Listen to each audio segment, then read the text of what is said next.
هدف گذاری. می‌خواهید به کجا برسید؟ کارهای کوچک، کارهای بزرگ، می‌خواهید به کجا بروید؟ در دوستی و در عشقتان می‌خواهید چه اتفاقی بیفتد؟ در زندگی خانوادگیتان مترصد کدام اتفاق هستید؟ به خاطر داشته باشید دیگران را با هدفهای خود کنترل نمی‌کنیم، بلکه هدف ما این است که به زندگی خودمان جهت بدهیم. می‌خواهید کدام مسئله را حل کنید؟ چه تصمیمی بگیرید؟ می‌خواهید در زندگی شغلیتان چه اتفاقی بیفتد؟ در درون و در پیرامونتان به چه اتفاقی می‌اندیشید؟ اینها را بنویسید. کاغذی بردارید، چند ساعتی وقت بگذارید، همه اینها را بنویسید. بگذارید تا اینها تیتری باشند برای شما، برای زندگی شما، برای توانایی شما در انتخاب کردن.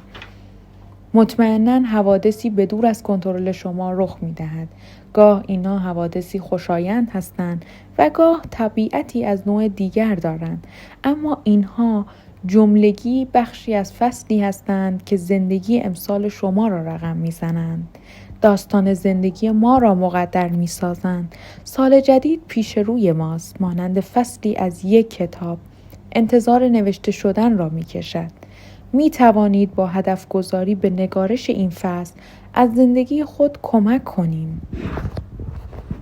امروز به خاطر می سپاریم نیروی قدرتمندی الهام برگرفته از هدفها به رشته تحریر درآمده در کار است.